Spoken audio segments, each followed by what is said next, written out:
All right, welcome back to the expert interview series here at the Business Acquisition Summit. Today, we are happy to welcome William Branum to the podcast. William is an entrepreneur and decorated Navy SEAL veteran who served in the U.S. military for 26 years.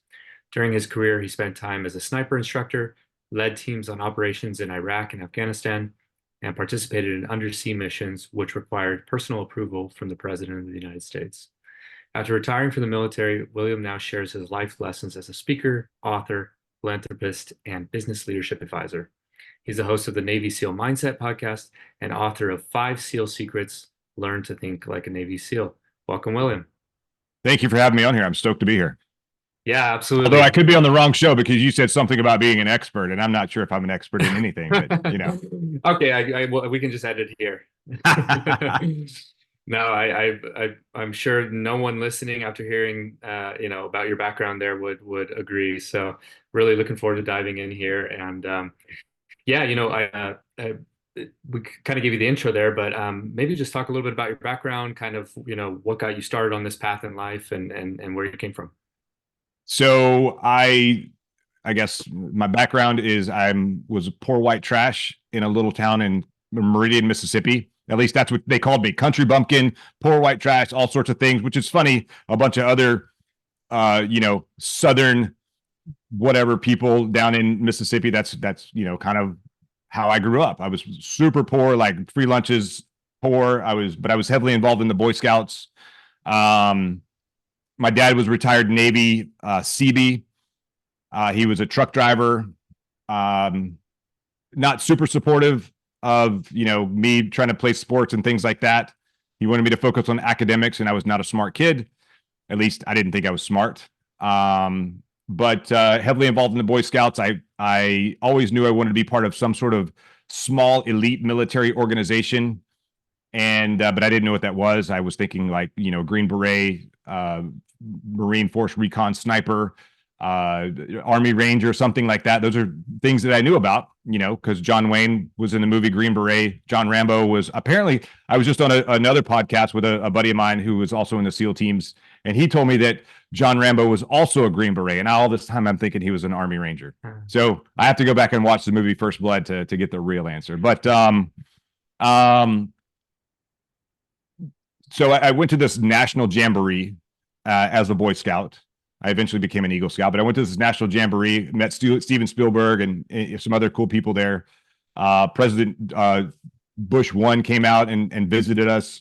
But I met a kid in there, and he had his whole life like planned out. He was like, I'm going to the Naval Academy. I'm going to fly F-14 Tomcats, and I'm going to become a Navy SEAL. I'm like, that's cool. I want to do all those things. What's a Navy SEAL? And he described what it was. Like, no one knew what a SEAL was. There were no movies. There was no books.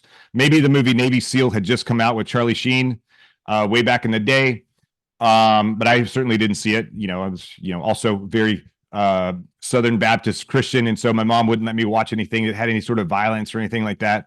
And so I came back from that jamboree, and the Navy recruiter called my house. I also swore that I would never join the Navy because who wants to be in the Navy? They have the ugliest uniforms. They ride on those big gray things that float out there in the ocean. And yeah. And so, but I also realized that you cannot become a Navy SEAL unless you join the Navy. You can't go to the Naval Academy, and you can't, fly F-14 Tomcats. Although you can fly airplanes, you can go to the Naval Academy if you become a Marine, but you can't become a Navy SEAL. And so I was like, you know what? Actually, yes, I want to go to the Naval Academy. I want to fly F-14 Tomcats. I want to become a Navy SEAL. So the recruiter's like, come on down here. Let's have a conversation. I watched a really cheesy video on a recruiting video that I cannot believe they showed people, but it was probably the highest, coolest thing back then. And then I took the ASVAB test and I joined the Navy. And it took me 3 years after joining the Navy to make it to SEAL training. I made some tactical errors. I almost didn't get to become a SEAL because of a school that I went to, and it took the chief of naval operations coming to my ship in Yokosuka, Japan, giving me the go ahead to. I had to ask him. He said, he came to the ship saying like, here's my vision of the Navy, blah blah blah, the Pacific, whatever. Does anyone have any questions? And I raised my hand. I said, yes, sir. I joined the Navy to become a Navy SEAL. I think I deserve a chance to go, but the people who are in charge of my next duty station says that I'm too critical and they're not going to let me become a Navy SEAL. So what do you think? He turns to my commanding officer and says, is he a good guy? And my commanding officer said, yep, he's a good guy. He's a sailor of the quarter this quarter, which is like employee of the month. And so the CNO turns back to me and is like, check, you'll be in the first class after your time on the ship is up. And 6 weeks later, I'm off to California to start SEAL training. And then from there, I did, I finished out my 26 years. So 23 years in the SEAL teams of my 26. I got out, retired, 100% disabled from just being beat up. Although you can't tell that I'm disabled because I can run. I can probably run at 50 years old. I can probably run circles around my 35-year-old self. But I certainly pay for it, the next day in injuries and pain and all this other stuff. Then I started a consulting company where I fell flat on my face. And the reason I failed was because I became complacent and I was like entitled and whatever, which I hate entitlement. But I for sure was entitled, and I hate that about that part of me back then. But I was happy that those failures led me to where I am today, where I started a CBD company called Naked Warrior Recovery, where our mission is to eliminate veteran suicide. And that led me to start coaching people in the leadership business space, and then also getting on stages and, telling people how to start thinking like a Navy SEAL. And so that was a lot of words to get where we are right now. No, I love it. Yeah. My favorite part about that story is how you kind of took it upon yourself to, kind of raise your hand and take that opportunity that you had in Japan. Yeah, it just seemed like such a small moment that was a big pivot for you. Yeah. The worst thing that could have happened is he could have said no. And I have to continue, most people have that this fear of asking questions or asking for help. And I certainly have that sort of imposter syndrome thing, like, who am I, whatever. But at the time, I'm like, there's nothing else I want in my life. And I'm like 22 years old or something. I don't remember, maybe 21 years old. And, if he said no, then I was going to go to my congressman. I was going to go like, where do I need to go to get where I want to go?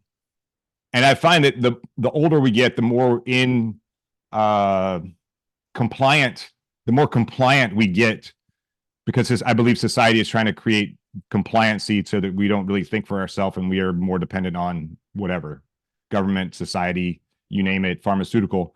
Then we lose ownership of what we're doing. And so part of that is being brave enough to ask for help, being brave enough to ask questions. What's the worst that can happen? They say no. Okay, well, let me see how I can get to yes. If the answer, and this is one of my favorite things that I learned from one of my coaches, and it was he was teaching sales and some things like that. He was like, so, and I actually have turned around and used this on him, and I've actually made a bunch of money from him after I paid him a bunch of money. So it's been pretty good. He said, if the answer is no, how do we get to yes? And when I ask him the question, I'm like, so when I ask him for a favor or something, I'm like, and so if the answer is no, then how do we get to yes? And so 100% of the time he's given me the yes in some capacity, not exactly the capacity I was asking, but I eventually get to yes in some form of it, at least a fraction of it. And so I love asking that question. If the answer is no, how do we get to yes? I'm definitely going to steal that. And I know I feel like some of the people that are watching this will too.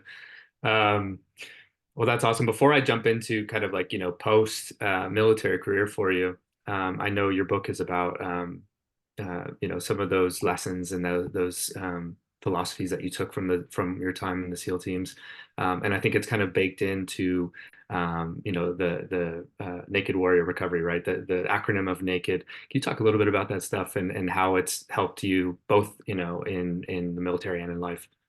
Yeah. So, as I was growing up, I had a pretty mediocre mindset. I did not think I was awesome. I did not think, I had a lot of negative inputs, negative self-talk, but I also had, bigger dreams than other people. Although I didn't think they were big. I thought they were just average. And, in hindsight, I realized that, becoming a Navy SEAL is a big deal. I still really think it is because I did it. Like, who am I? I'm nobody over here. I'm just a regular guy. I think if I would have overthought it, maybe I would have gotten in my own head. And I think that's why a lot of people show up and they quit. But for me, there was no other option. I'm either going to finish this or I'm going to die trying to finish this. And I still don't think that I'll ever die. So I got that going for me. Um, I call it 5 secrets to help you think like a Navy SEAL. And the secret is you have to get naked. And you can go to 5sealsecrets.com to get this. And it's a free ebook. And I just want to share it with people. And this is my presentation from stage. So naked is an acronym. The N stands for never quit. The A stands for accept failure. The K is to kill mediocrity. The E is expose your fears, and D is to do the work. And when I'm on stage and in that ebook, I break down like, what does never quit mean? And then how, I like to say that every guru on the internet is going to tell you to never quit. Every single one of them. Matter of fact, there's a guy out there on the internet. I've seen some videos. He does a lot of running. I think he might have been in the SEAL teams. I'm not 100% sure. I don't really know. He says things like, stay hard, motherfucker. But is that like a Viagra commercial? I'm not sure. But I think he says, no one tells you how to never quit. And so when I say never quit, I'm talking about like you have this big audacious goal, like chop that thing up into bite-sized pieces and attack one of those pieces every day. Eat one of those things every day. If you can eat 10 of those things, awesome. If you can only do one, do one. And just keep doing that every day until you achieve your goal, whatever that is. And so I say, to do that, you create small victories. Hell Week is a great example of that, where, it's 5.5 days, you're cold, you're wet, you're miserable, and you don't sleep the entire week. But one thing is constant during Hell Week, other than the misery, is they feed you 4 meals a day. So it doesn't matter how much it sucks. All you got to do is make it to that next meal. And then the next meal, and the next meal, and the next meal. And then pretty soon you graduated Hell Week. And then you go to the next evolution and the next whatever. You can even, instead of doing like the meals, you can say, okay, you got 5 evolutions to do before you get to that meal. So you go from, all I got to do is finish this evolution, and then we're going to do something else. All I got to do is finish this one, and then we're going to do something else. So it doesn't matter how small you break it down. I just got to take one more step. I hiked the Grand Canyon twice last year. The first time, rim to rim to rim in a day, 54 miles. It was a blizzard at the top of the canyon. And so we had to use crampons and all this other stuff to get down and then up the other side and then back out. And on my way out, I was trying to create those small victories. I was like, okay, 10 switchbacks, I can sit down and take a break. And then the switchback stopped. So I had to find another thing to like break my my small victories down even smaller and smaller and smaller. And pretty soon, I'm feeling sorry for myself. I'm just mad at everyone. I'm in this super dark place. I didn't, I should have trained harder. I should have had better nutrition. I should have I could have, should have, would have, a lot of stuff. And I see like headlamps. It's dark at this point. I could see the headlamps of the guys that were in front of us at the, way, way, way up the top. And I'm by myself. And I could see like 4 guys like starting to catch me from below. I'm like, what? Just angry, mad, pissed off. And at some point I stopped looking around. I stopped comparing. I stopped looking down. I stopped looking up. And I got to the snow where the snow started. I put my crampons on and my headlamp was dying. Like it was like the circle of light was getting smaller. And so all I did was look at the ground, and all I did was like, my footsteps were probably not as big as my foot. Like my stride was like probably, like normally you're like way out here. My stride became like half of the length of my foot. And so all I was trying to do is get to the edge of that circle of light. I don't know how long I was doing that. All I do was just focus on the thing, on the light and that circle and my teeny tiny little steps. And pretty soon I think there were 8 guys in front of me. I caught 6 of the 8 guys that were in front of me, maybe 9 guys, and caught them and passed them and finished before they did.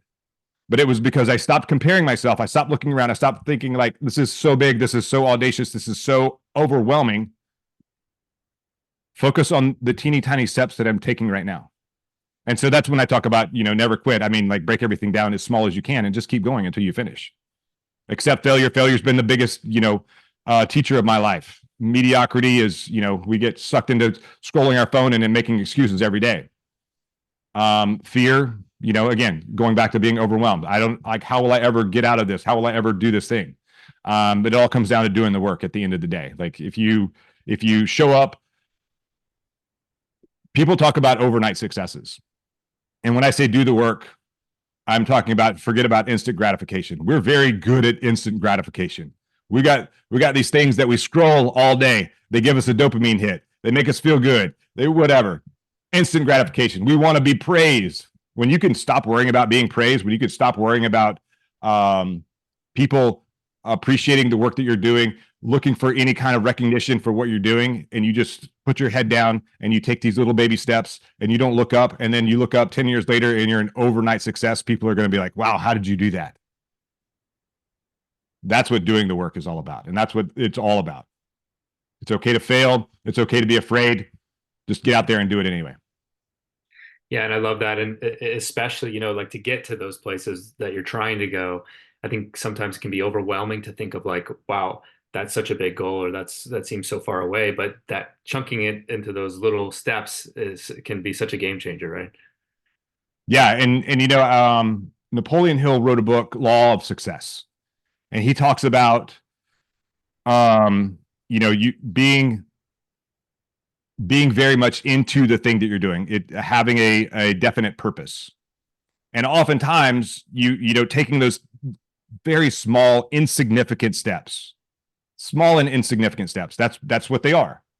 But when you add them up, you catch the people that were in front of you. You stop looking around, you stop comparing yourself. You just look down and you just focus on the little things. And those little tiny steps, they build momentum. And then pretty soon I was going faster than the guys that were in front of me, obviously, because I caught them and passed them. But it was taking the tiny, tiny steps, like the tortoise and hare. Like I'm the tortoise, and I'm just looking down, and I'm just one step at a time moving forward. And I'm not trying to take these big, large steps, or not trying to run. I'm taking, if I look like a little old person trying to, like a little Asian person in the robe, like with their wooden shoes or whatever. It's probably that's what I kind of envision myself. But you know what? I caught these guys that were at least an hour ahead of me. Yeah, that's great. Something else that stood out to me from your work, I believe you gave a TEDx talk about this as well, which is Yeah. life transitions. And a lot of people watching this, they're in the mergers and acquisition space. They're either trying to acquire a company, transition into ownership there, or as the owner, they're trying to sell. And that transition can be tough. And similar to maybe the military, I remember somewhere you said when you retired from the teams. You said you felt like you lost your mission, your purpose, and your team. And there's some business owners that feel that way too. They say, Yeah. okay, well, who am I after I leave this business? Yes. Can you talk a little bit about that? Yeah. It's super common. And I spoke with someone about this the other day that, for me, I was in the military my entire adult life. And when I left, I like to say that it was like that Avengers movie where Thanos snaps his fingers and half the world's population vanishes. That's the way I felt. I like one day I had a team, a mission, and a purpose, and the next day I had nothing. And I don't know, about 2 years ago, I was at a conference, and I ran into I don't know how many people who were also going through these life transitions. One of them was a drummer for Slayer and Megadeth and some others, and he wouldn't take the jab, so he couldn't go on tour anymore. So he had to find a new thing to do. There was a guy that was a fireman. There was several business owners out there.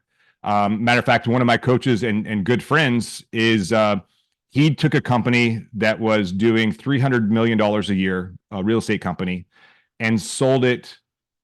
He took it over, and in 5 years, he grew it and sold it for $3.4 billion with a B. And then he left that company, and he was exactly the same way. He was like, what do I do with my life? I have no idea what to do. I don't know how to do it. And so what I tell people now, especially transitioning from the military or anything else, selling a business, figure out what you want to do once you make that transition, and start making a plan and start putting that thing into action. Yeah, maybe you're trying to sell your company. Maybe you're trying to build something. What's the next step? What's that next mountain you want to climb? And then, I don't do vision boards, but you could do something like a vision board where you're like, okay, this is the thing. Like put a picture of the thing that you want to go do. Maybe you want to go, tour around the world, fly around the world. Maybe you want to, get 6-pack abs. Maybe you want to whatever. Like make that your next thing, your purpose. And before you have to go do it, make that your purpose as you finish up this thing, and make a plan. What is your plan going to be? Talk to other people about what your plan is going to be. And this was the majority of my TED talk is, and have people poke holes in your plan and then go practice your plan. Like, how hard is this going to be? And then go execute it and then do it after action, kind of review of yourself. Like maybe, you're not going to like, maybe you want to start another company, a different thing. What's that company going to look like? What's the research that you need to put into it? Who are the people you're going to hire? Like as you're like exiting one thing to start another thing, how are you going to put those lessons that you've learned over here in place? Are you okay sucking at the new thing that you're going to do? Which was one of the things that I struggled with. I'm like, I got really good at doing the things I was doing in the military. And then I got out and I started a consulting business and I didn't know how to sell. And I didn't know how to present myself. And I ran into brick wall after brick wall after brick wall where, there were all these other consultants that came before me that burned a bunch of bridges and, maybe they tried to deliver a product or they just took money. And this was the message I got back from so many people. They're like, yeah, if you weren't calling yourself a consultant, we might hire you for something else. I'm like, okay, then call me something else. I don't care.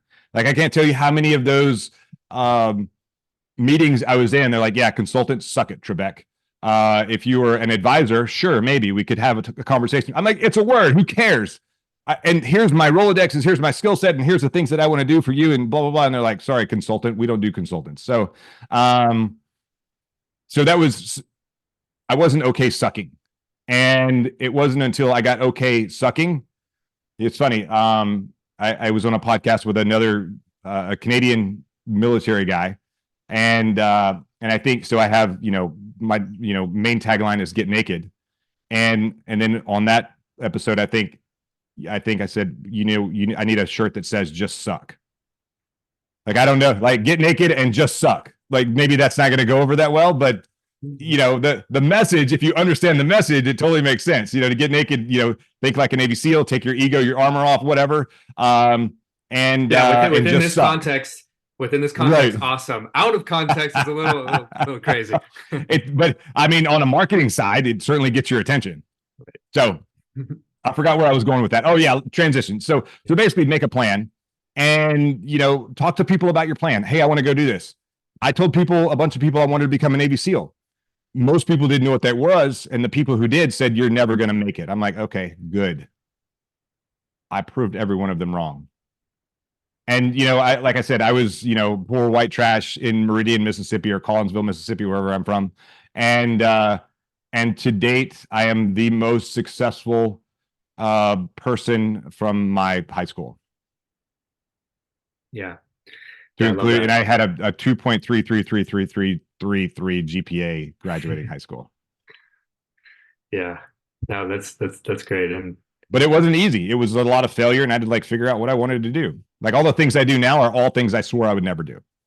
I got like when I was in the military and I was transitioning out, I said I'm never going to be one of those guys on stage going rah rah rah motivational speakers. I do pretty good at motivating people.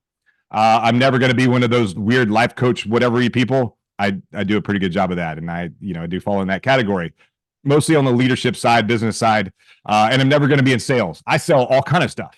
I sell CBD, I sell men's personal development, I sell coaching, I sell speaking. I do sales, and if the answer is no, how do we get to yes? Yeah, no, I love that. It's a good transition to something else I wanted to cover with you, which is, talking about those leadership tactics and helping people develop good leadership, for themselves, for organizations, because if we kind of like visit the flip side of, someone who's selling and going on to do something new, well, you have that team coming in to transition and take over as the new owners. They need those leadership tactics, in place. And even if it's an owner that doesn't sell and they say, okay, well, how do I lead my team to the next level of growth? What kind of leadership things have you shared with people in those types of contexts, or it can be any type of context in life or business in general. I could probably do a whole podcast on that alone. I'm actually writing a book right now, waiting for my buddy to write the foreword to it. I'm not going to say who he is, but I was on his podcast not that long ago. So if you look on my IG, you can probably figure it out. But anyway, he's going to write the foreword to that book.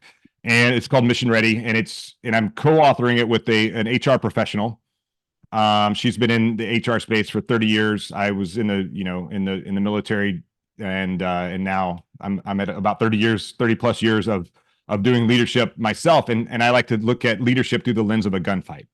So if I can teach you to lead in a gunfight, which is the most stressful life or death, that's life or death leadership scenario, known to man, then I can teach you to lead in pretty much anything. And I call it, originally I was calling it 5 SEAL secrets of leadership.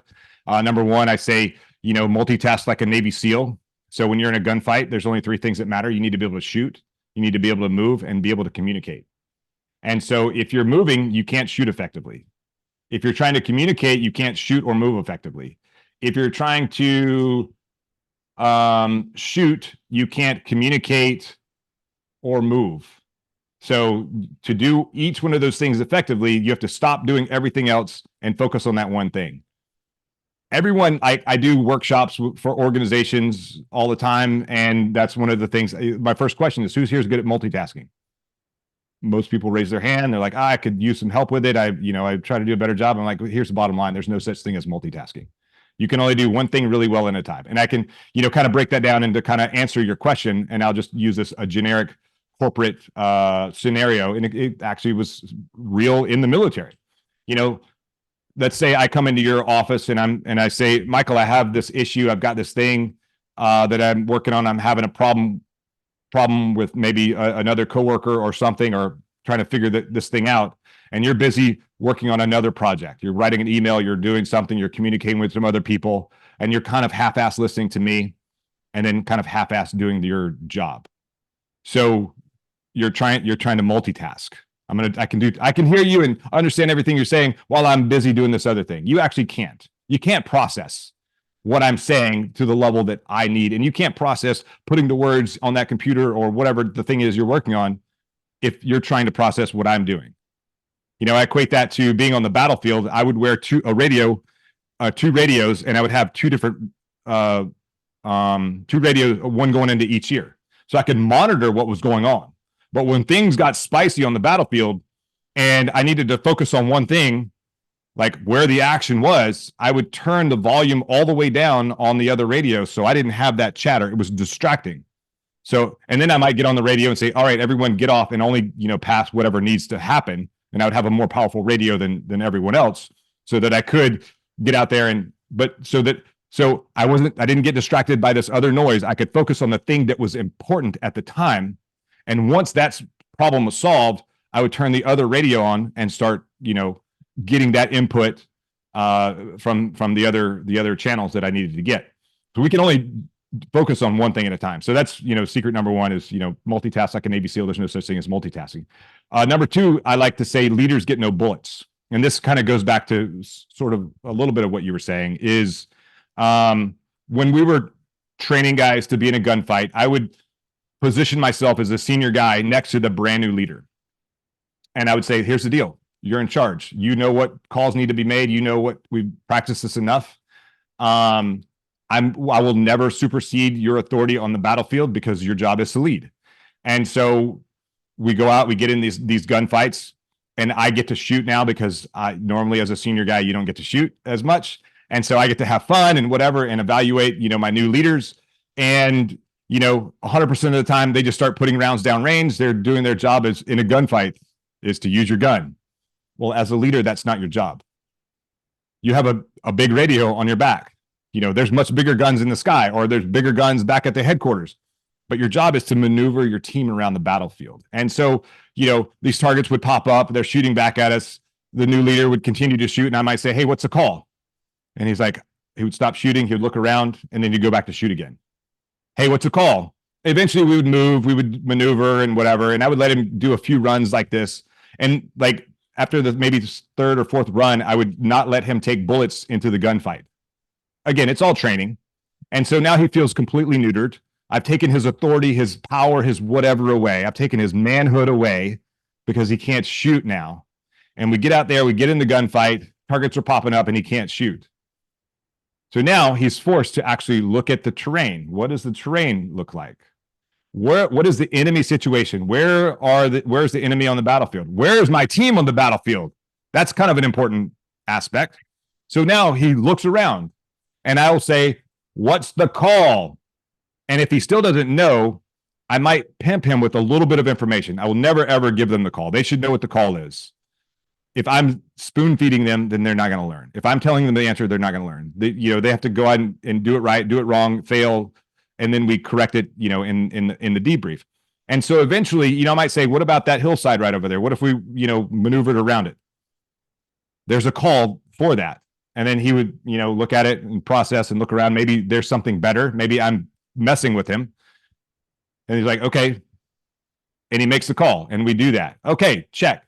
Once he starts picking up what his job is, which is to lead, not to shoot, lead your team, don't shoot, then I give his bullets back. But anytime the leader is ever shooting, it's not to kill the enemy unless they're like right there in his face. It would be like if there are other people up moving around and there's no one else shooting. So his job would be like put a bunch of rounds down range just to make a bunch of noise. Hey, look over here. Don't look at our guys that aren't shooting, that aren't covered right now. That's the whole job. And so how I equate that to maybe like on the corporate side, on the business side, maybe you have a company that delivers a product, a service, or whatever. As a leader, you should not be delivering that product or service or whatever. Your job is to run the company, lead the organization into whatever it is that you're doing. But there might be a time like, let's say, Black Friday, and you have more sales than you know what to do with, and you can't keep up with the volume with the staff that's in the shipping department. So maybe you as a leader go down and help fill boxes, like do labels, do that menial stuff that's going to, that moves the needle on the business or to deliver the product. Maybe it is your job to shoot now, to deliver that thing. Maybe get on the calls that you need to get on and deliver that service, whatever it is, where you have a bunch of other people do it. Sometimes you got to do it as the leader, but that's not your primary focus. Your primary focus is not putting rounds down range. Your primary focus is to maneuver your team around the battlefield and win the fight. So that would be number two. Number three. Yeah, go ahead. No, I was just gonna say that's super valuable just because, it's like knowing that you have the capability to jump in and get hands-on if and when needed, but understanding that there's a higher level priorities at play. Right. And I've worked with teams, I've worked with leaders where, they need to move up to the next level. Break out of that glass ceiling or whatever it is, but they need a good number two to take over the roles and responsibilities that they had. And that's really what I was doing. My job as a leader is to train my replacement. That is my sole responsibility as a leader. Train my replacement. It's to read the battlefield and do all this other stuff, but I also need to get bigger and better and grow and move to the next level in my business as the owner, as the CEO, as a whatever, to move to that next level. But I can only do so much at this level. So I need to train someone to take my place so that I can move up. So my next job is to train my replacement. And that's really what I was doing. And so how I, have leaders do that is I'll say, you normally come in and you run these meetings. Who do you want to take over and run those meetings? Have them run those meetings. And you just sit there. You don't correct anything that they say or do during the meetings. Now, don't give them so much power that they can, implode the company. Give them small amounts of power in the beginning. See how they do. When the meetings are over, you do a debrief. Hey, maybe change happy to glad, do this instead of that. Do whatever corrective actions behind the scenes. The next meeting, they come in, you're still just sitting there evaluating. You don't answer any questions. You don't take part in the meeting. You're just there to evaluate the leader. Or maybe you do. Maybe you can throw some like curveballs in there and say, well, what if we did this? And force them to, your replacement to question your authority. They need to be confident in whatever actions they're taking. And it's interesting when you watch that new leader, that new up and coming leader that's going to take that position, they're terrified in the beginning. Like, oh my God, I'm going to get fired if I go against. No, go in there and be brave and make the right decision. Like you're being tested right now. So test your leadership, train them and test them and make them better. They're only going to get better if there's a little bit of, you don't get better by taking the easy road. You only get stronger by going to the gym and going to failure. You only get faster by going out and running your ass off. You only get better when you are climbing a mountain and you reach the point where you've never reached before and you push beyond that. You only get better when you stretch your comfort zone. And so you should be stretching your comfort zone in everything that you do every day, physically, mentally, emotionally, whatever it is. I could go a lot longer, but I'm going to pause right there. No, no, I love that. Uh, and you said you had a third one that you wanted to talk about as well, right? Oh, I would say that the third one is, we call it OODA loop: observe, orient, decide, and act. And this is something that I hated in the SEAL teams. I had a leader once upon a time that was not a great leader. Not all leaders in the SEAL teams are great leaders. I would argue that there were times where I was not a good leader at all. And I failed miserably. But I learned from those failures, and I became a pretty good leader at the end of the day. Most of my lessons are from failing. And so I remember, before I decided to like get in there and be, run and gun with the guys and like let them run in the kind of scenario that I just gave you. I remember we were observing the guys, and they weren't doing a great job. And so this leader that I had would run up behind those junior leaders and say, OODA loop, OODA loop, OODA loop. And I'm like, shut the fuck up. What the hell is OODA loop? And no one uses that, and it's a stupid thing, but really it's a decision-making process. And so you can use it in business. We do it all the time, kind of naturally, but we don't really think about it. And so OODA loop, it stands for observe. So observe the battlefield, what's going on. Orient yourself to what is going to happen or what you want to happen. Make a decision, and then act. Observe, orient, decide, and act. And so when you do that when you're driving down the road. You observe the conditions of the road. You orient yourself, like maybe you want to pass that car. You decide, I'm going to pass that car, and then you take action and you speed around it, and then you get pulled over because you didn't see the cop that was 500 yards up the road that saw you, whatever. And then you do it again. Like you took action, you maneuvered on the battlefield, and you now observe the battlefield from a different perspective. So in business, leadership, whatever it is, you take action. You observe what's going on with your business. You observe what's going on with your competition. What are the environmental factors? You observe that. You orient yourself. Where do you want to go? What do you think is the best thing to do? You make the decision of, you take, I have, 3 different scenarios that I could go. You decide which scenario you want to go with, and then you take action. And then you move your organization, your company in that direction. And then you stop and you look again. Okay, what are the second, third order of effects that happen from this maneuver on the battlefield, on the business field? Because every time you maneuver on the battlefield, your perspective changes. Every time you maneuver in business, your perspective changes. Like, okay, maybe we ran these sorts of ads, or we put a billboard up, or we implemented a call center. Doesn't matter what it is. What are the changes you're looking for? Observe those changes. Observe those things that happen from the action that you took. Okay, now make a new decision. Maybe you keep doing the same decision. You keep like, okay, we're going to drive more leads, more call center, more whatever. Okay, well, maybe that's not working, and that's actually costing us, a bunch of money. So we observe that, we orient ourselves. Okay, what do we need to do to correct that action, and make another move, and then another move, and another move. So as you maneuver on the business field, the battlefield, your perspective changes, and you have to continually observe what's happening, orient yourself to what's going on, make a decision, and take action. And it's just a constant process until you no longer are in business or you die. Yeah, I love how it's an evolution of decision making, and you can stop and observe along the way. One question I wanted to bring up here from our audience that was sent in for this call. It's from Bilal. He asks, what is the optimal structure for team management and creating autonomy and accountability? How much of it is it SOPs, standard operating procedures, and systemization versus giving free rein? So that is actually the 5th SEAL secret, which is, I call it decentralized command and control. And I don't know if you have ever heard of Zig Ziglar, who was a motivational speaker pre-Tony Robbins and all that other stuff. I spoke at an event with his son, Tom Ziglar. And before the event, the guy who put on the event wanted to make sure that Tom and I were kind of on the same sheet of music. We were kind of had similar things to talk about. And so I got on a call with Tom, and Tom was like, okay, during this COVID thing, and we have, people working remotely, like, how would you tell people or leaders to kind of manage that? I was like, oh, that's easy. That's decentralized command and control. And basically the key to that is you have the nucleus, which is sort of the headquarters.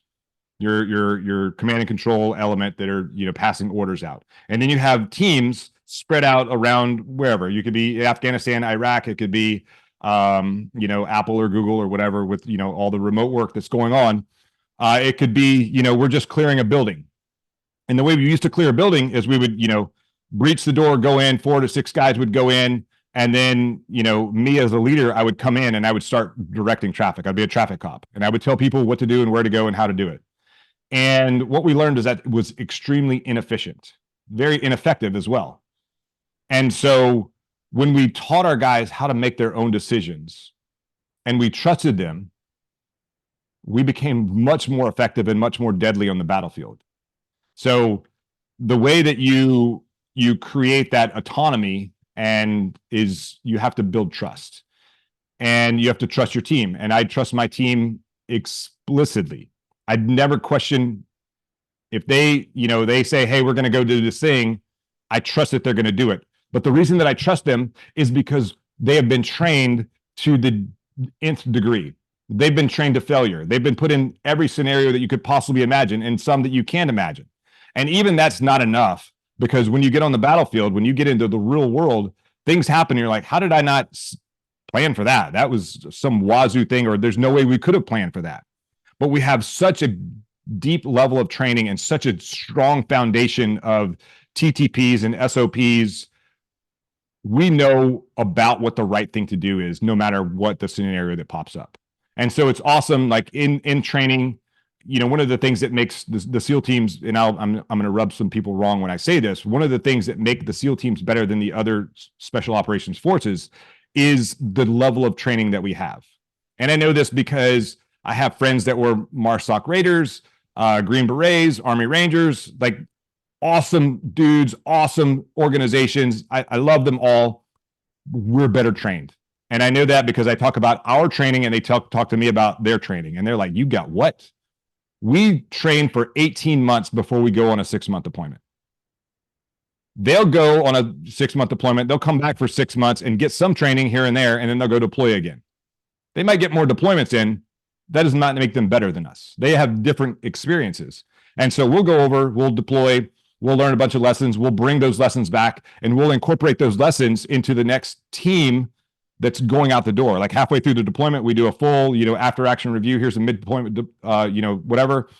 Here's the lessons that we've learned. And we start incorporating those before we go out the door. Like maybe it's 3 months before we deploy. Maybe I'm the next team going out. I take all those lessons from the team that's currently deployed, start incorporating those into what we're doing or the training that we're doing. So for example, Iraq, one deployment. The team that was over there, they were climbing buildings. They were just trying to figure it out, like makeshift ladders. And so hey, we're doing all these things.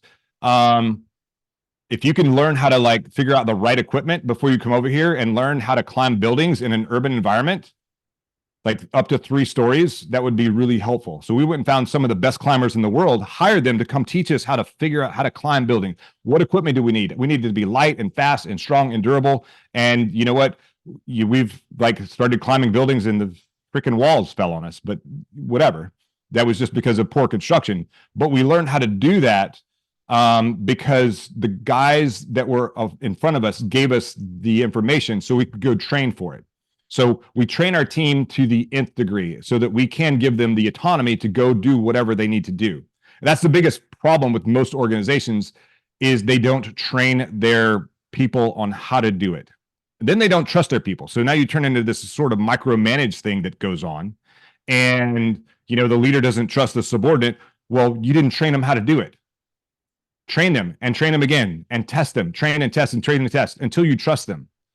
And then you maintain that trust until trust is lost. And then you go back to training again or figure out why the trust was lost. How did they mess up? What was the reason? Maybe there's another underlying reason that they messed up. But it all comes down to training them how to do it. Most organizations, and I did some government contract work in the organization, they trained me for 2 days to know all this stuff. And I would go back to them. I'm like, I have no idea what I'm doing. I don't know how to do it. Can you bring me back out and train me some more? They're like, we don't have time for that. Do you want me to do the job right or not? So they were remiss in their professional development, but whatever. I no longer work for them, and they will continue to be what they are, as long as they keep the same leadership in place. But yeah, if you want that autonomy, if you want those things, you have to train your people to do the thing, test your people to make sure they know what they're doing, and then let them go and go learn how to fail. Let them fail, and then give them feedback, and they will get better. Just like that leader in the gunfight. At the end of the day, he's not going to know it until he goes out and actually practices it and fails doing it. Yeah, so valuable. I feel like we've uncovered so much gold in this conversation. I know we may have skipped over number 4. Do you want to touch on that before we so number 4. So number 4 was commander's intent, and this was something that I didn't really understand for probably my first 12 years in the military. And I'll tell you that the officers that I worked for, who were always talking about commander's intent, didn't really understand it either. And so commander's intent, and this is sort of a bigger picture thing, is what is the desired end result? So I think about commander's intent like this. You have a place that you want to go, and you're going down a road. Maybe you're going bowling, and your goal is to knock down all 10 pins.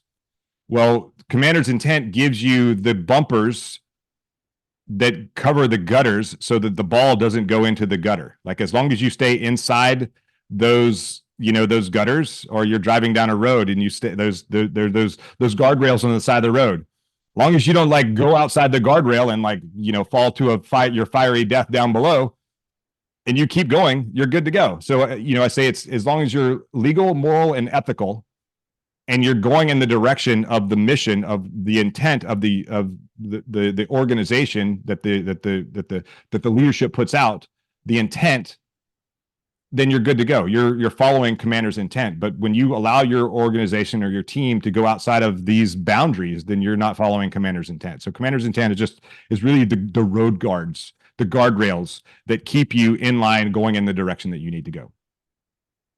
Yeah, I love that.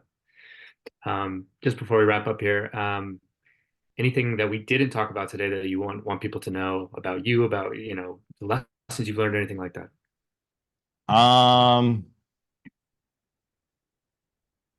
Gosh, I've learned so many lessons. I feel like I've just been like a chatterbox over here. I know the call that I was on right before this, I was like kind of like not saying a whole lot, and maybe that warmed me up. That warmed me up for this call. So, but yeah, no, I'm pretty much an open book. You ask, and I'm happy to answer whatever I can. Yeah, I love that. Or what I can. Cool. Maybe we'll have to schedule another follow-up call. I'm sure people are going to love this when it goes live. So where's the best place for people to get in touch with you?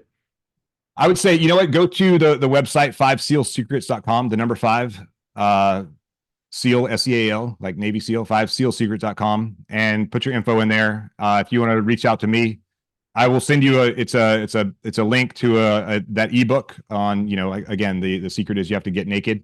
And if you want to talk with me about coaching or speaking or anything else, you just reply to that email. It comes directly to my inbox, and we can have that conversation. I also have a CBD company called Naked Warrior Recovery.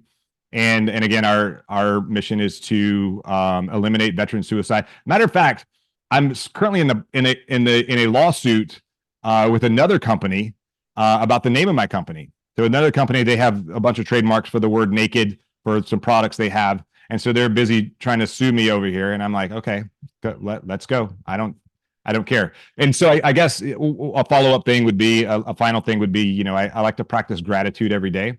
And so every day I write down 5 things that I'm grateful for. 4 super easy, health, fitness, my financial situation, opportunities that I have, family, all these other things. But one thing I always write down, one thing that has brought me great pain.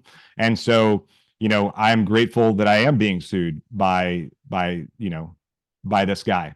I'm a service disabled, veteran-owned small business, and this is it's a very, very profitable supplements company, and they're coming after little old me. And so I'm grateful for that, because now, I get to experience being sued. You're clearly not doing a good job, or you're not being noticed if someone's not trying to sue you. You don't have enough attention. So I look at it as a good thing. So I'm grateful that I'm being sued. It sucks that I have to, pay for it and do all this other stuff. And at the end of the day, I could lose, but if I lose, I still win because I still get the experience out of it. So I would say practice gratitude every day and be grateful for the pains that you have in your life. Yeah, something tells me you're not going to let it get in the way of making a difference and keep Not doing at what you're all. doing. So Never. yeah, cool. Not at all. Awesome, William. Well, really enjoyed this conversation. I'm sure everyone watching did too. So thanks again for joining us and looking forward to reconnecting again Awesome. soon. Thank you, sir. Looking forward Thanks. to it. Talk to you Bye. soon.